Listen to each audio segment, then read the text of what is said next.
Welcome to the Rural Classroom Plus. This is Steve Barton, and thank you for tuning in. This is where we take your questions and we ask Rick himself. Rick, how are you, sir?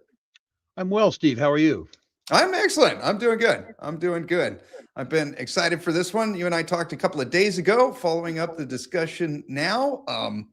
Any opening thoughts? Anything on your mind? Well, I've learned that people, for whatever reason, seem to be interested in what I'm doing with my own money. So I thought I'd talk about that at the beginning. Many people were interested, some less amused than others, about the fact that I sold the bulk of my physical silver, most of it, redeployed into a variety of asset classes, including silver stocks. You'll remember last October, I'm sorry, that I sold enough of my speculative resource stocks that I took all my money off the table, uh, which made me comfortable, I have to say, within the sort of greater context that you haven't made the money until you've taken the money. The year that I had in 2025 surpassed my expectations by a lot. I had thought that the gold price would go up. I didn't understand the magnitude of that increase. In fact, last year was the third most successful year in my career in terms of capital appreciation. Had I been younger, more foolish, more aggressive, it would have been the best year of my career. Being an old, cautious guy, I limited some of my upside, which I'm not unhappy with. Now I'm starting to return very gingerly into speculation. I'm not adding new money to the speculative accounts, but rather harvesting gains in speculation, where I think the stocks are ahead of themselves and redeploying that money into other sectors. As you know, Steve, as we've talked about so often in this series, I buy hate and I sell love. So, what is hated? Well, we've talked about that before too. Sulfide nickel is hated. It's interesting that the Indonesian government yesterday restricted the import quota on Weda Bay, the largest lateritic nickel producer in Indonesia, and that lateritic nickel production costs are rising fairly rapidly as a consequence of increased environmental compliance and enforcement in Indonesia. This will begin to put a floor under the nickel price. And so I haven't allocated any capital to it yet, but I'm in discussions with two different sulfide nickel explorers. The exploration sector, the high quality exploration sector, I think is priced at a bit of a discount to the production and development side. So I'm trying to go where the hate is. I'm trying to go towards hate, particularly in nickel. One issuer in Australia, one issuer, a Canadian issuer who's active both in the United States and Canada. But I'm taking a much deeper dive into oil and gas exploration, conventional, not shale, offshore in frontier markets. The optionality premium ascribed high quality exploration plays in offshore frontier markets is zero. And that's very attractive to me. Specifically, I am hoping to make five different allocations in small exploration companies that, should they succeed, could easily generate 20 to 1 returns. Given that this is seismically supported exploration, the probability they succeed is probably 1 in 4 or 1 in 3. Let's use the 1 in 4 number. Arithmetically, if you take five bets, each of which has a 25% chance of succeeding, and you consider your upside to be 20 to 1, and you consider your downside to be 35%, that's arithmetically a pretty good bet. And the truth is that there's absolutely no opportunity cost or optionality cost built into these names. They are truly, truly, truly unloved. Risky they are. These are plays where the probability of success is probably 25%, and they're plays in countries that many people can't spell, let alone pronounce. Uh, People hate frontier markets. people are bored with people are bored with oil and gas. They're really bored with old-fashioned conventional offshore exploration. So I'm there. I'm doing that. The names will become available in due course. Understand that I'm still studying all seven companies referenced. The last thing I want is 3,000 of my closest friends on today's call competing with me to buy those companies. So I won't be disclosing those names, frankly, until I own them. That makes a lot of sense. Okay, so like usual, whatever's taken the headlines, you've probably already taken profits. You're moving on to what is hated next, which is nickel sulfide. A lot of that is coming from Indonesia. It looks like what we've been talking about over the last couple of years is starting to come to fruition. They're starting to clean up their act, which means their output is going to be less, driving up the cost of nickel. So you're looking at a couple of risky plays, one down in South America, another one north of the border. And you're also looking at offshore and exploration oil and gas.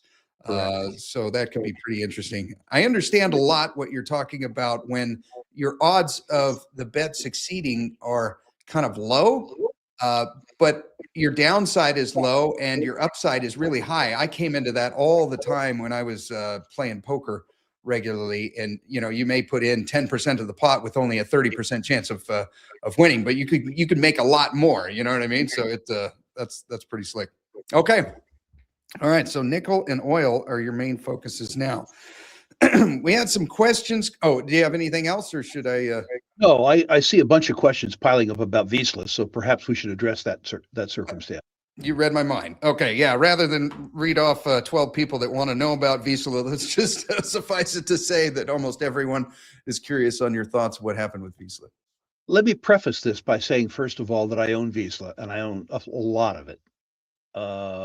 I own it, however, at an early enough price that I've taken all of the capital I had invested in the company off the table. I do those things. When you have a stock that's up 600 or 700% and you have a lot of it, one of the things that you try to do is reduce your exposure, which I've done. I continue to own it. Since the incident in Sinaloa, the stock has fallen by roughly 50%. I haven't sold a share. I haven't sold a share because I think it's the third best undeveloped silver deposit that I know of in the world. And I think exploration makes it get better. If I'm not selling it, am I buying it? Not yet. First of all, because I already have some. That makes the no buy decision a lot easier. But I also don't have enough information. The information that I do have isn't information, it's supposition. I have been told, but I don't know whether it's true, that the authors of these, I should say to those people who are listening who aren't familiar with the circumstance, Visla is an extraordinarily high quality silver discovery in Sinaloa, in the roughest part of a roughest country called Mexico. That state in Mexico is the home of the Sinaloa cartel, formerly run by a guy named El Chapo Guzman, who is now a guest of the US government. After he left Sinaloa, his organized crime family split into two factions.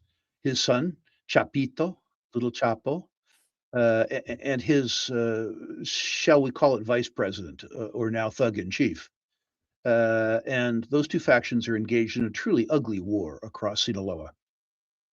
It is alleged that the Visla project is in territory that's controlled by Chapito, the little Chapo. It is further alleged that Visla has, like many companies in Mexico, had to pay a tax to what is in effect a de facto government, the cartel. If that's true, there is an allegation that last year they paid an operator's fee of 250,000 pesos. If that's true, they've likely violated Canadian and US law. Knowing what I do about the nature of exploration in Mexico, these bribes aren't paid directly. You retain a law firm to engage in community relations and lobbying. And what that law firm does with their rather exorbitant fees is their business, not yours. Or you contract for dirt moving and no dirt gets moved. Whether or not Visla did this is a matter of supposition. I just will say from my own experience, it's fairly common practice.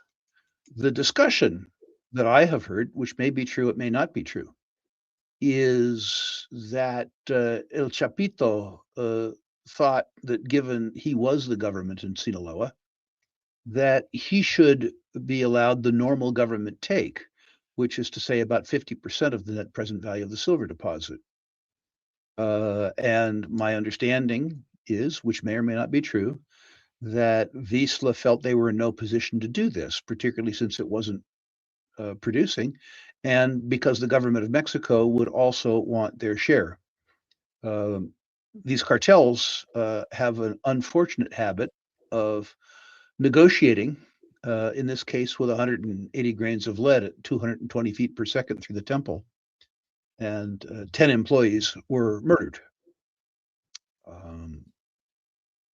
I don't have enough information about what happened, or in particular how this resolves itself, to buy more stock. Will there be a resolution with the cartel? Will the government of Mexico insert themselves into the situation and stabilize the region with the presence of, say, 1,000 troops? Will those troops be subject to the same negotiating technique? There's a phrase in Mexico that goes like this: plata o plomo. In English, that means we'll give you silver, we'll pay you, or we'll give you lead, we'll kill you. Until I have some form of resolution, I'm not going to be buying more stock. Likely not going to be selling it either, depending on how the information comes to me. Okay.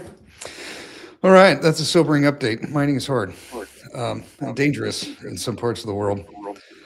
Okay. Jack is asking, he says, I thought this was a little interesting. He says, are there any short sale candidates within the greater resource sphere as kind of a hedge to inherent volatility? I don't do that anymore, Steve. I used to short. I used to think that my ideas of the valuations mattered in the short term. And I, on several occasions, took fairly decent sized short positions in stocks that were overvalued and watched them become more overvalued. I'm a slave to arithmetic, and the most you can make on a short is 100%, which is a nice thing. But the most you can lose is unlimited. And that juxtaposition between risk to reward is unattractive.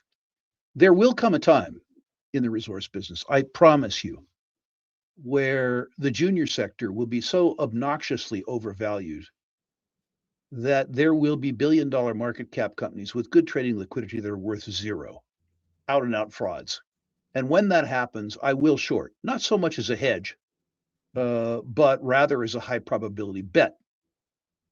We aren't at that part of the market yet. And from my own point of view, the juxtaposition of risk reward being on the short side is not attractive here.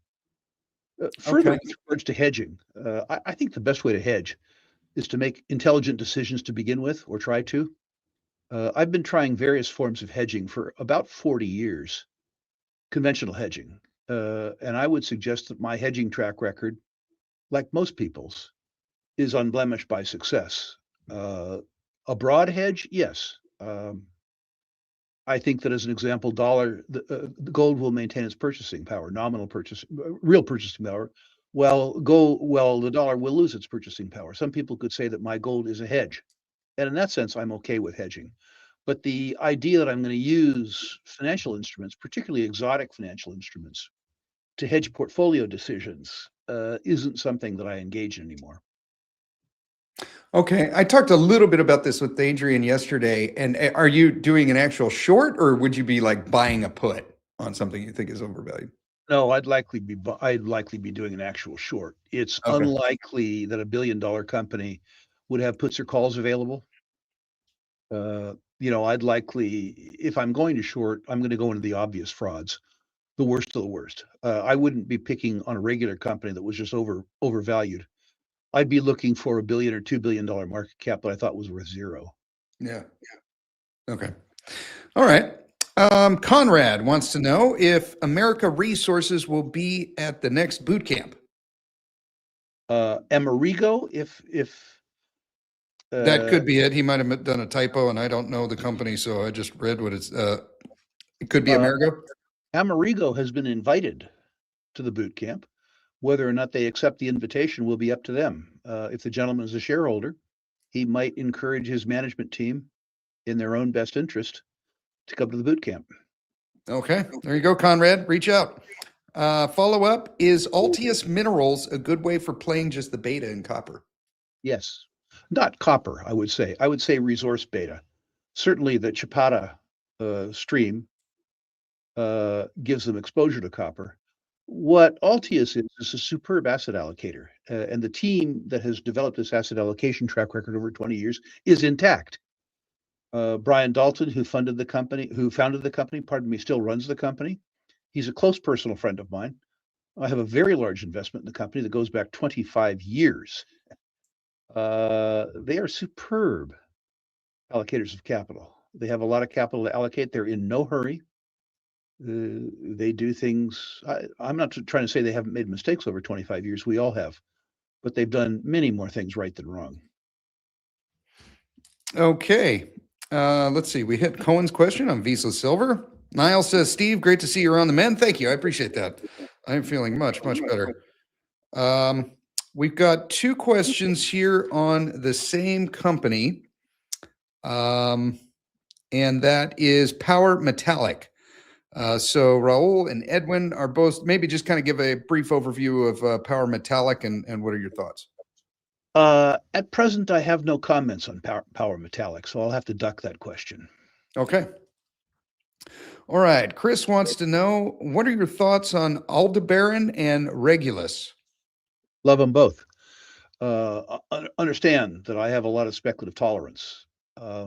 I like the copper business. I like the Andean copper business.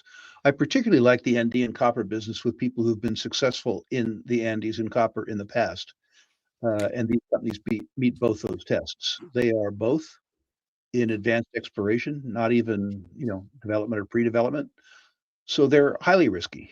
There are things that could go wrong socioeconomically in that part of the world. It's a capital-intensive business. It's going to take time to be right. But if you're right, you're going to be a lot more wealthy than you are today. I own both stocks. I have both stocks rated as 4s. Okay. He has a follow-up. Should there be a concern that nobody stepped up to partner with Aldebaran on their Altair project? Yet. Nobody has stepped up yet. I think the industry is waiting to see them continue to de-risk that project, both in terms of additional drilling, but also in terms of the filing of baseline environmental permits and some of the background work that comes in adding value to advanced exploration plays. Okay. Eric wants to know your thoughts on Life Zone and Next Metals Mining, particularly given that nickel seems to be out of favor at the moment. Do you currently hold positions in either of these companies? How do you view their prospects in the current environment? I have no comment about Next Metals. I know the company, but I have no comment. With regards to Life Zone, I'm a shareholder. The balance sheet is challenged. It has at least the implicit backing of the Friedland family, which I think is a very good thing.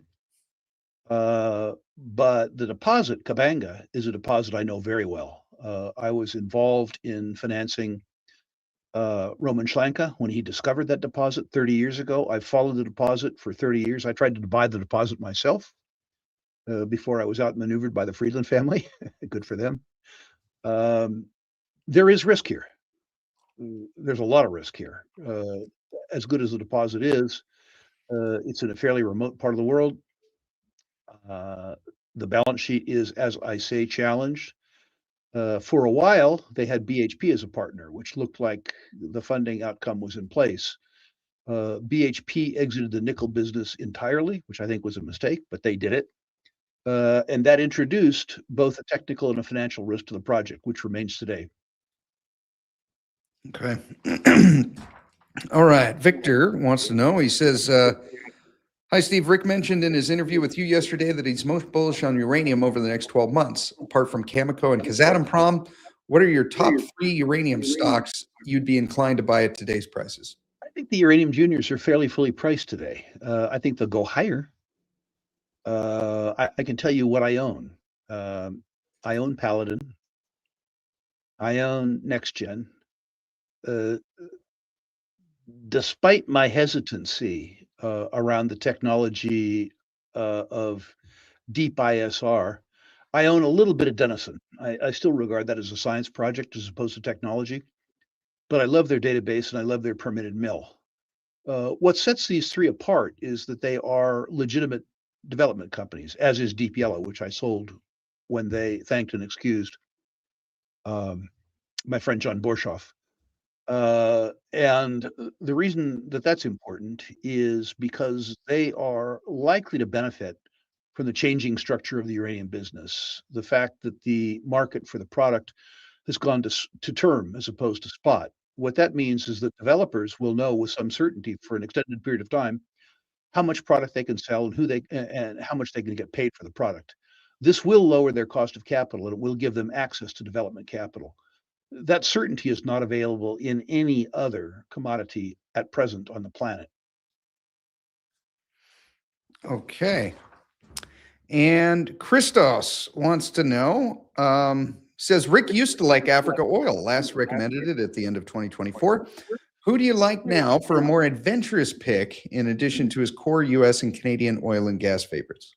No comment. Okay. I'm adding to those positions. I'm adding to those positions at present, and I don't want competition. Okay. That is a fair answer. Okay, let's see. We're going to go into some that have come here. David wants to know, haven't heard Rick talk about gold for a while. Any comments and current ranking? We're waiting on the same thing with Go Gold. There is a suggestion from Mexico City that the president of Mexico will permit 5 new mines in Mexico this year. The qualification for approval, note that she is anti-mining and has said so. She's anti-open pit mining and has said so.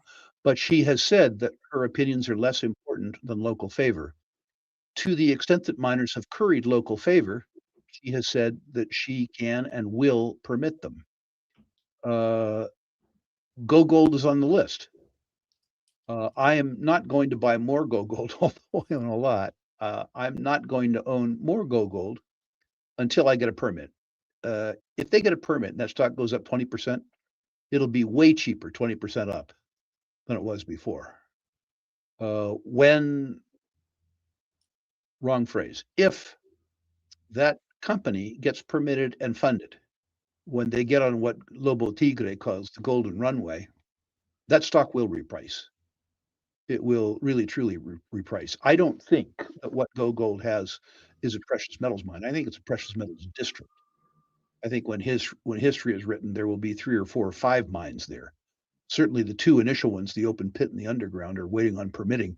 Once that permitting challenge is overcome, and once if permitting challenge is overcome, and if a central processing unit is installed, I think what you're going to see is sequential development there. But first things first, she needs to permit that mine. Yeah. Okay. I just, for what it's worth, I called Steve Lowe yesterday, their IR guy, and he said that he wanted to hold off on interviews until they could get the permit, which he saw was coming in a few weeks. So take that for what it's worth. I hope he's right. I'm literally betting on it. Okay, we hit power metallic mines. Han wants to know, Rick, what's your view on First Majestic Silver? As silver prices remain at current levels, the company could generate more than $1 billion in free cash flow annually, while its enterprise value is around $10 billion. How should silver miners typically be valued? Is 10 times free cash flow multiple considered reasonable in this sector?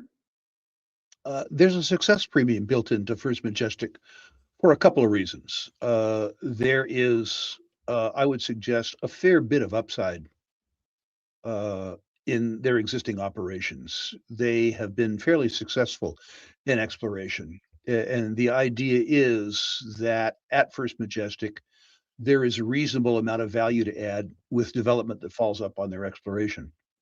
There's also an asset in the company that you never see on the balance sheet, which is to say that Keith Neumeyer has spent well over $100 million on financial public relations. And there's a cult around First Majestic. There is nobody more eager to hear good news than an existing shareholder. And that shareholder base is unusually responsive. So that company will trade at a premium. It is also a company that still has optionality, which is to say it is not the lowest cost silver producer in the world. So increases in the silver price benefit it. Your risks there, and I think the risks are less. I think that Jarrett Canyon, their current failure, isn't priced into the equation very much at all. I think the world has given up hope on Jarrett Canyon, which means right now it's an unpriced option.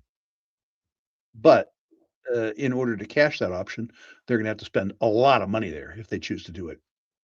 The other risk is that the mining operation that they bought, Gatos, uh, is enjoying tremendous free cash flow, but at present it has a fairly short mine life. So the company will either need to conduct successful exploration programs at Gatos, or they will need to redeploy the money from Gatos in other successful exploration efforts. Because valuing the thing on free cash flow, which the market often does, neglects the fact that the real value is net present value, and net present value extends beyond the current year. It extends beyond 3 years. And First Majestic hasn't accomplished that goal yet. Okay. Thomas wants to know, what's your current opinion on Abra Silver? I love it. Abra, I think, will be a beneficiary of hot money fleeing Visla, among other things. The people who want high quality, very, very, very high quality exploration plays really had two choices. They had Visla and they had Abra. Right now they have one choice, which is Abra. That deposit, Diablios, is one I've known for a very long time. I helped Bob Quartermain buy it for Silver Standard 25 years ago, I guess. The guy who's drilling it off, I knew when he worked for Ross Beatty, so I have a lot of familiarity there. What I really like about Abra, well, two things I guess I really like about it. The first, the original knock when we bought it 30 years ago, is, I mean, it was Vicuña pasture. It was in the middle of nowhere, way, way, way back in the middle of nowhere. But over 30 years, the development of lithium and gold and silver mines up there means that the company, rather than being 200 kilometers from infrastructure, is now 30 kilometers from infrastructure. Much easier to deal with, including power, which is very, very useful. The thing that's more important is that when the company now enunciates an exploration strategy, talks about what they're doing and why, what you see is that their understanding of the ore body now is complete enough that exploration is becoming predictive as opposed to exploratory. I've seen this happen quite a few times in my life, and this is almost always the fulcrum point for reserve additions at low cost. Okay. Predictive is good. Stephen wants to know, Manduro Capital has been moving. It's been moving anticipating drilling results, and I hear it's fairly tightly held. What's a fair market cap for it today if it's still undervalued? I'm not so sure it is undervalued. It's doubled. Part of that is me, frankly. I wanted to increase my position in Mandoro because I really like the generative work that they're doing. I like the fact that we are in a world where money is flowing aggressively into copper exploration, and where both the juniors and the majors in copper explorations have very bare exploration covers. Uh, Mandoro probably has 8 exploration concepts on the shelf ready to sell, and they're going to be able to sell them. And third-party funded exploration is the best way to grow a prospect generator. It is going to be hard for Mandoro not to enjoy double or triple the third-party exploration expenditures going forward as they have experienced in the past. The market likes to be excited about one project. And frankly, I don't care if I'm excited about a project at all. but I care desperately whether BHP or Rio are excited about projects because they're going to spend the money. What the market likes in the very near term around Mandoro has to do with what they're doing in Serbia. I like that too, but I don't care whether I like it. I like the fact that Mandoro, with a very small market cap, without production, was for the last 2 years cash flow positive on management fees charged joint venture partners. If you think about the concept of what was then a $15 million Canadian company that covered all of their general and administrative expenses and generated surplus cash without producing, that says something about the frugality of Ms. Teo, the woman who runs the company, who I'm hugely fond of personally and professionally. Yeah, that is pretty cool when when there's no bill at the end of the year. That is cool. Okay, David, we hit the questions on those uranium companies. Tillman, we hit Visla at the beginning. Okay, Power Metallic, we recently hit. What else do we got? Oh, okay. Bodo wants to know, would you consider classic offshore companies such as Equinor or Petrobras, despite the fact that both are state-owned? I own a little bit of Petrobras. I have to say I don't own any Equinor. I did and sold it fairly quickly. I own Petrobras because the exploration upside associated with the Brazilian outer continental shelf and the subsalt is just too great for me to ignore. Petrobras is making a lot of mistakes. They're effectively decapitalizing now. The very high dividend that they pay is a consequence of the Brazilian government, their larger shareholders, want for cash. Lula, the thug who runs Brazil, doesn't care much about the shareholders' interest in the long term. He wants money to spend during his administration. And so, what Petrobras is doing is distributing excess capital to shareholders rather than using that excess capital to exploit what I see as the second best exploration portfolio among the majors worldwide. The legacy assets of Petrobras in the Santos Basin and elsewhere are extraordinary by global standards, but the offshore exploration assets that they have are, are so good that they're ignoring extraordinarily high quality onshore assets, assets that in any other wrapper would uh, inspire excitement. It's odd that I own a company where I would like to see them greatly reduce current payments to shareholders in favor of growth, but Petrobras is one. Is there a point where you just get off the ship where they just haven't explored enough and so they got nothing in the pipeline? Or? I mean, I might do that. They're generating so much cash right now that they're able to do a little bit of both. Ironically, if they cut the dividend by 2/3, they could continue their conventional work in the Campos and Santos Basin, where traditionally they have a superb recycle ratio, 1.75 to 1, while continuing their work in the subsalt.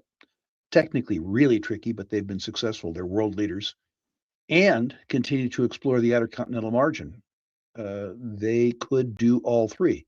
They're generating a boatload of cash. What they're choosing to do with the cash is keeping old gringo shareholders like myself happy and feeding the trough that their federal pigs sup in.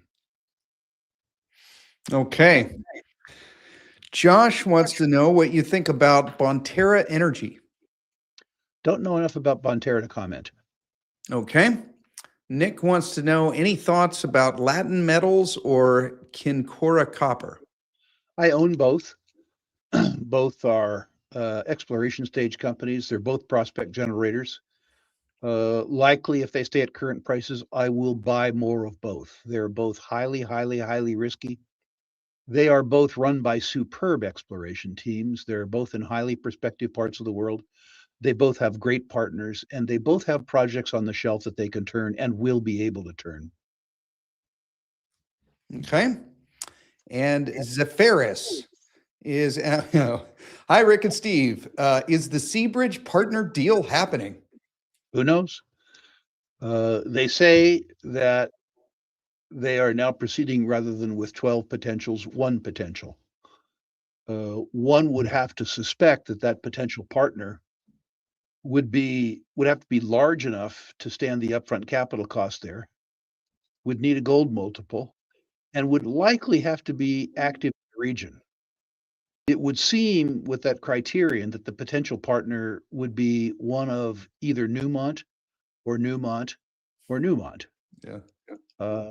So we'll see. Yeah, the last thing, I think they're doing the shareholder vote in June to divest that, what was it called? Constantine? Courageous Lake. Yeah. Yeah, Courageous Lake. And so I got to believe it's not going to happen until after that, right? There's no reason why because a transaction wouldn't involve the takeover of Seabridge, at least in Rudy's imagination. It would involve a joint venture between Seabridge and whoever, in brackets, Newmont, I mean, the funding partner was, because Rudy very much doesn't want to sell out the upside. Rudy has now waited 25 years to half his adult life to participate in the upside associated with a 100 million ounce gold deposit. So there's nothing particularly that would preclude him from doing a joint venture transaction at KSM while at the same time divesting Courageous Lake. Oh, okay. So it could happen before that. Okay. Yes, sir. I didn't. Okay. Emphasis on could, though. Yeah. I don't know. I'm not privy to any inside information, sadly. Okay. Pete wants to know, does Rick have a valuation on Andina Copper? I do not. Okay. And Tarso wants to know, Rick, could you comment on ARC Resources adopting a cautious posture around Aditichi project? Yeah. That project so far, I would describe as a technical failure. I would say that the ARC management team is the best mid-cap management team in the oil and gas business. I think their public pronouncements are prudent. And I think they'll make the best decision that is available to be made on behalf of shareholders. I am a large ARC shareholder. I'm going to hold off and see what the completion rates look like on this project before I add. If they're punished further by the market, to the extent that they discount the project, I'll probably buy more. High quality management team. I've known them for a very long time. In an earlier incarnation, I competed with some of them, which was distinctly unpleasant. I would much rather be a shareholder of theirs than a competitor of theirs. Okay. Jay wants to know your views on ATEX. I'm an ATEX shareholder. The recent circumstance that they had where their CEO got involved in Chilean politics is unfortunate. This is an important discovery. It's a big discovery. It needs, in common, I think, with Hot Chili, a better high-grade starter pit. I think they're further along than Hot Chili is in drilling off that high-grade starter pit. But this is an important low-altitude copper discovery. It will get built this cycle. ATEX, none of ATEX, Marimaca, or Hot Chili are for impatient people or for people who can't endure cyclicality and volatility, because all three of them will give you lots. They are all three world-class discoveries in a world-class jurisdiction with world-class infrastructure. They will all three be mines. They will all three be big mines. They will all three be hugely profitable mines. None of that means that being a shareholder for the next 3 years will necessarily be easy. Okay. We've got about 20 minutes left. So if you guys are watching on Twitter or YouTube or any other outlet, we're pulling the questions from the Rule Classroom Plus. So follow the links down below and join us there to submit your questions for Rick. You can go to rulclassroom.com, sign up with your email, and we will see you there. Okay. Any Blue Moon Metals? Have you heard of this company? I have. Okay. I have a very, very, very high regard for the management team. The assets relative to the market cap have not yet attracted me. Love the people. The original asset, I know enough not to be enchanted with. Although it's a high quality asset, it has some political challenges. The people involved in the company are absolutely first class, and they have attracted the attention of a lot of high quality capital from around the world. So I'm positively inclined, but I don't own it. Okay. Are you familiar with SPC Nickel? I am, and I don't own it. Okay. Eric wants to know your ranking for Alamos Gold and Eris Mining. I have Eris at a 6, and I have, pardon me, at a 5, and I have Alamos at a 4. Alamos has been a real market darling, and the recent exploration news from Ireland shows you why. They haven't had very many missteps, and they've had some very, very, very tough assignments. Their original asset, the asset which funded their growth, was Mulatos, a deposit that I know extremely well. Uh, uh, we talked earlier about Visla's challenge with the narcotraficantes. At the Ejido, the local municipality around Mulatos, if my memory serves me correctly, one Ejido election was decided by the 7 incumbents being murdered. This is a rough part of the world, and they've made that work. And there's a lot of exploration upside at Mulatos, but the exploration upside around Island, where they already have producing infrastructure in place, is pretty attractive. Okay. Did you sell Largo? I can't remember. I did. Okay. Probably a mistake. Ironically, I received the penny stock dividend, which is my laughing phrase for a tax loss around Largo. It probably was a big mistake. I like the people. I like the asset. Uh, the ongoing balance sheet challenges were just too much for me. Okay. Our buddy over Asymmetric Research. So if you guys haven't seen him on Substack, be sure to check him out. He says International Petroleum looks like a great leverage play on oil. So just a thought there. Also did some work on Amerigo, close to 3x beta on copper prices, big upside optionality from any new tailings contact. Any views on these names?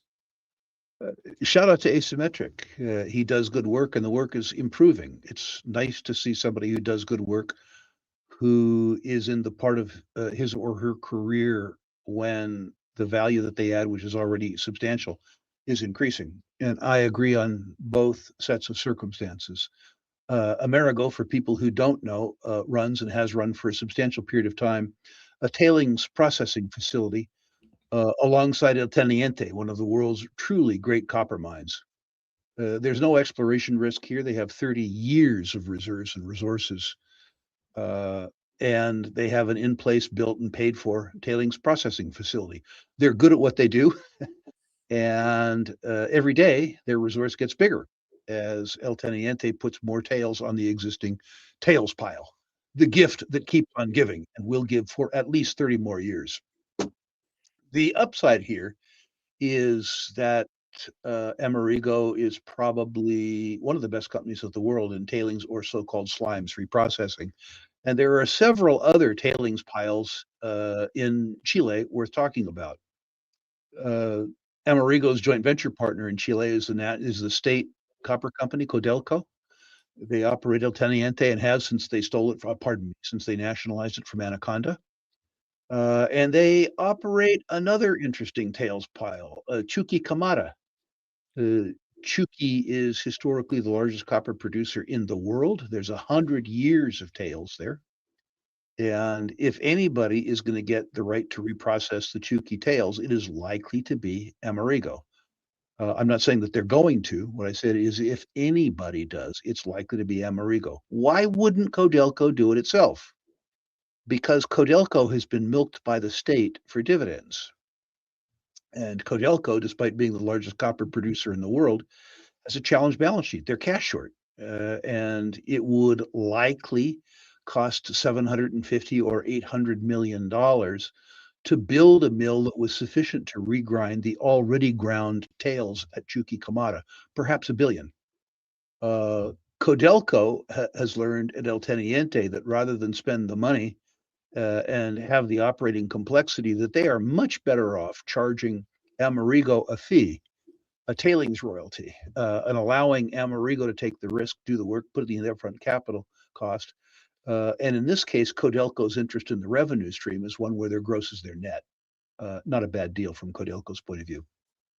Aris mining exposes you to more risk. Risk, first of all, because the mines are in Colombia, a rough country, and they're in Antioquia, a rough part of a rough country. um, the guy who operates that company, Neil Woodyear, is somebody, again, I've known for 30 years. Again, he's somebody I competed with, and it wasn't much fun to compete with him. He was a very, very good competitor. After he left Endeavor Financial, he started Endeavor Mining, where he became hugely successful in West Africa. I mean, hugely successful. And now he's in Colombia. And when I say he's in Colombia, I don't mean his money's in Colombia. He moved himself from Toronto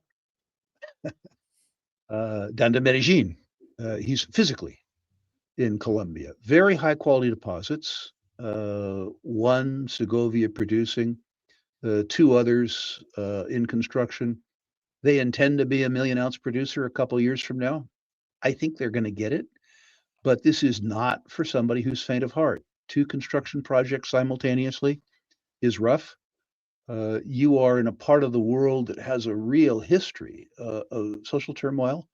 One consequence of that is that social trust is very, very, very low. So there's lots of obstacles. Okay. Any thoughts on International Petroleum? I'm a decent sized International Petroleum shareholder and have been. International, that's another deposit, Cold Lake, that I go back 30 years on. I was around that deposit when it was in Discovery West. Longtime Rick Rule clients will remember Discovery West from 30 years ago. That project was taken out of the Discovery West Ray Rock Yellowknife combination by the Lundin family, who spent 15 years taking that from a concept to a field that produces 45,000 barrels a day. That is currently undergoing optimization. While they funded the optimization, they distributed $100 million to shareholders last year, myself included. The challenge I think you need to consider is that they paid that money out to shareholders while maintaining $450 million in senior project financing. So that balance sheet is not a thing of beauty. The free cash is a thing of beauty. There are 30 years proved, developed, producing reserves there at a lifting cost of about $18 a barrel.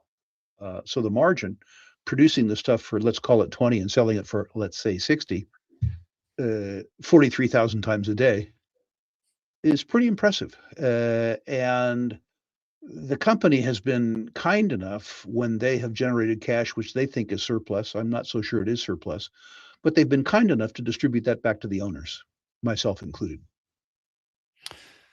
Okay, Zahara wants to know, do you think Ivanhoe Mining would demerge its projects over time into separate companies? Any insights on how to think about their overall strategy? Absolutely not. Robert Friedland wants, by the end of his career, whenever that is, to have built a mini major, to have built a BHP or a Rio. I think what you'll see rather than that is if Ivanhoe Atlantic is successful in developing their iron deposit in Guinea, that rather than seeing Ivanhoe demerge, that you'll see them merge. I think that Ivanhoe Atlantic is an off-balance sheet financing mechanism for Robert in West Africa in the iron business. And as I say, rather than devolve that company into three companies, I think he will evolve it. In other words, that he will continue to be uh, active. Okay. He's got his eye on the big prize. He does. All right. Diane wants to know if you have any opinion on Aya Gold and Silver. I'm a shareholder of Aya Gold and Silver. I need to say, it's fulfilled every level of greed I have. You will recall, Steve, that 4 or 5 months ago, it was subjected to an attack, an organized, concerted attack by short sellers. And I took a look at the allegation of the short sellers, and I refreshed myself with regards to the company's affairs, and I decided that the short sellers were wrong and that Aya was right. And in the middle of that controversy, I invited Benoit Lassalle, the CEO of Aya, into a private session for Rule Classroom members only, discussing the allegations of the short sellers, so that Rule Classroom attendees, many of whom were shareholders of Aya Gold and Silver, could decide between competing allegations. It turned out that the short sellers were wrong and that Aya was right. And I would say that Aya delivered the short sellers a semi-religious experience. Uh, the stock is now up well over 100%, and the shorts had a big position. It would have been very interesting for them to cover. I use that phrase advisedly. That being said, based on the current production at Aya and the production that we see from the feasibility study around their development activities, the stock is fully priced. The suggestion, I think that Benoit would give you, and he's very convincing, is that the exploration upside on both deposits is such that the market capitalization is more than justified. Now, I've known Benoit Lassalle since the 90s. I watched him build Semafo in West Africa and sell it to Endeavor. I watched him take over Maya, which was the predecessor to Aya, and turn some exploration scratchings in the Atlas Mountain into a company with a $2 billion market cap. This is a superb human being. One of the best, most timely interviews I've ever had in my life was interviewing Benoit Lassalle 2 years ago in preparation to the Natural Resources Investment Symposium in Boca Raton. And he was talking to me about upcoming information and the potentially catalytic event that that information might have on the share price. And he made a pretty good case that when the information that he was about to release was released, that it was material and would impact the share price. And I said, so Benoit, when might we expect this information? And he said, next week. People who were listening, this doesn't happen often. People who were listening were rewarded with nearly immediate gratification. And the gratification was spectacular, sort of 50% in a week. Wow. That needs to happen every now and then in every interviewer's career. Yeah. That's cool. Okay, getting towards the end here. Let's see. Sean, I don't think we've had a question yet from Sean. He's asking, are Exxon and Schlumberger overpriced with current information? Do you see them coming down before going up? Are they overpriced in the long term? No. Have they run too far too fast? Yes. The oil quote has traded up with no change in the oil market. People are trading news, which is always a stupid thing to do, and it's something that people always do. People believe that Trump's new sanctions against Russia are going to work. Wrong. The oil will find its way into the market. People assume that Iran's going to blow up. Wrong. The thugs who own it might change, but the oil won't go away. People suggest that there will be disruptions in Venezuela. Yes, but it won't impact the oil market. So the oil market in the very, very, very short term is ahead of itself. In the 3 or 4 year time frame, oil's cheap. My supposition, and I'm not a trader, my supposition is that the oil quote will weaken in the next couple of months, next 2 or 3 months, and some of the share price escalation that the oil companies have enjoyed will be given back. The last time that you and I talked on your show, Stephen, in depth about Exxon, it was at $105. It's at $150 now. 150 is not as attractive as 105 was. 3 years from now or 4 years from now, we're going to say, why did we quibble over $40? But 3 months from now, there'll be a real reason to quibble over $40. Similarly, Schlumberger ran a ton when people decided that the primary beneficiary of revitalizing the Venezuelan oil industry was going to be Schlumberger. What they don't recognize is that's a $100 billion charge, and the political conditions precedent for causing that to occur have not occurred. Uh, so I would say that the run that Schlumberger has enjoyed over the last 2 months is, from a trader's perspective, excessive, and it will likely give back some of those. The investment thesis behind Schlumberger, the reason that I own Schlumberger, is very much intact. And despite the fact that I think the share price is going to fall, I haven't sold any of mine. I haven't added either, which I intend to do. Okay. All righty. Well, I hope you're right. I hope the stock craters. I would like to get some more. Let's see. David wants to know your latest assessment and ranking on B2 Gold. I have B2 as a 4, and it's on the cusp of a 3. Okay. They're generating a ton of free cash. They got penalized for being in Mali, despite the fact that Clive Johnson was more successful than any other mining executive I know in resolving his dispute with the Malayan government. Not in the press, but rather taking his old carcass. I say old carcass, he's as old as me, from Vancouver to Bamako, sitting down and negotiating with the coup leaders until they achieved a peaceful resolution. High quality work. They have also fallen because they are behind schedule and well above budget, developing a project in northern Canada. Let's call this Equinox Part 2. That the Equinox share price fell by half when they were doing their project in Ontario over time, over budget. I believe that Clive's team will be able to develop both economic and then nameplate capacity in northern Canada.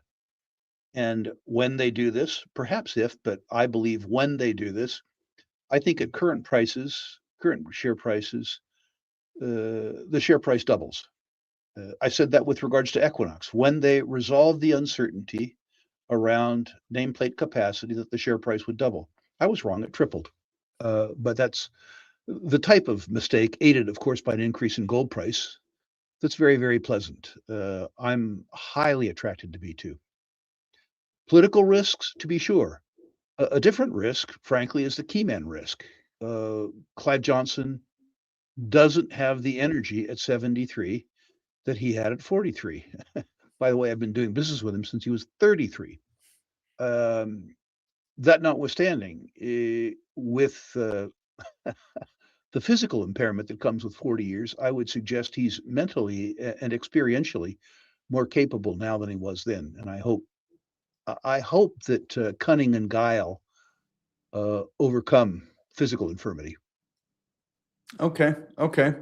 Usually around this time of the year, they put out, uh, you know, press releases and stuff of what they're coming out with, what they expect for 2026.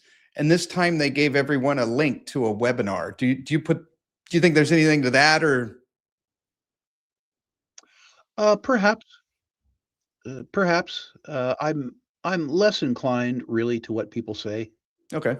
and more normally after somebody has accomplished something, the market's response is fairly muted for 2 or 3 months. I found that people are unattracted to math and unattracted to geology. People are unattracted to science and fact, and quite attracted to narrative.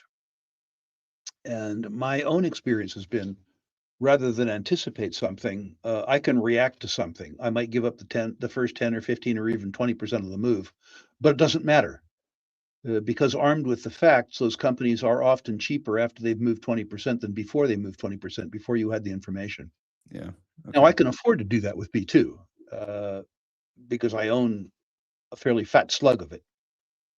Okay. Okay.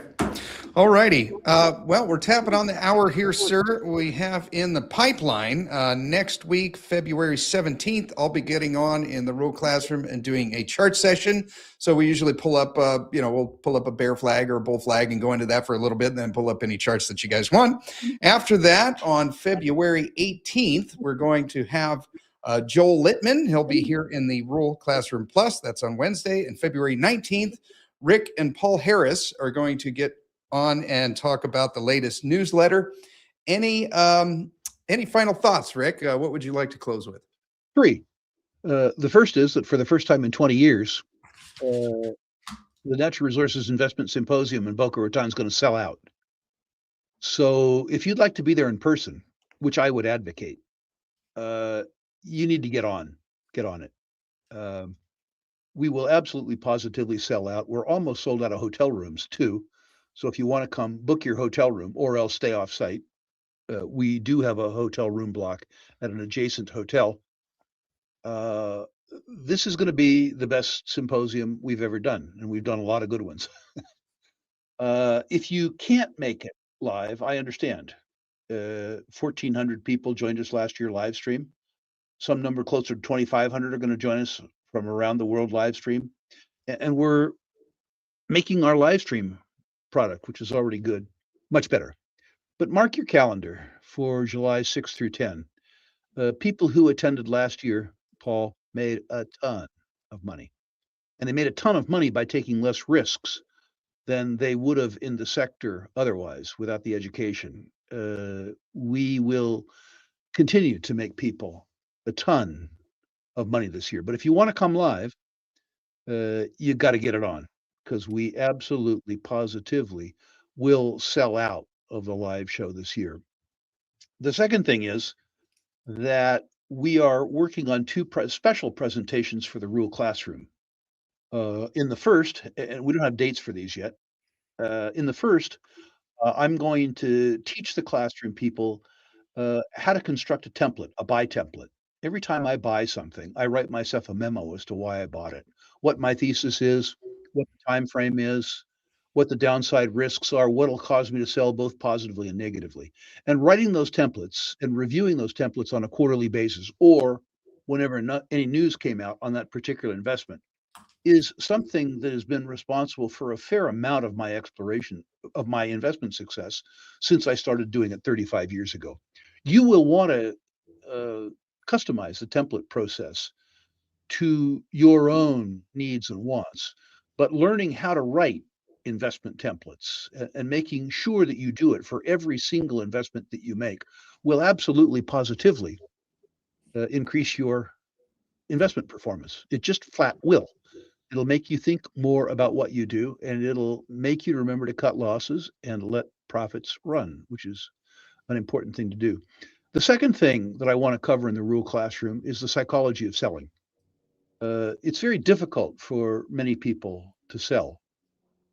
Many people, when they're disappointed with a stock and the stock falls, aren't willing to accept psychological defeat, and they're unwilling to sell. When the reason to own a stock goes away, the stock has to go away. Losing 30% while unpleasant is a hell of a lot better than losing 70%, and that's usually the alternative. Similarly, selling a stock that has run, that has achieved its goals, is difficult too. You look at your statement, you feel good about that stock, and you want to continue to feel good. So rather than taking the money, you take the psychological satisfaction, which is bad.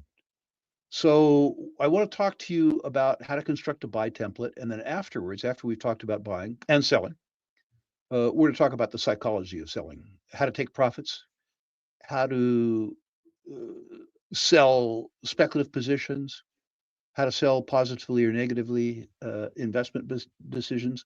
I need to say, too, that this is not a trader seminar. I am not talking about buying and selling frequently.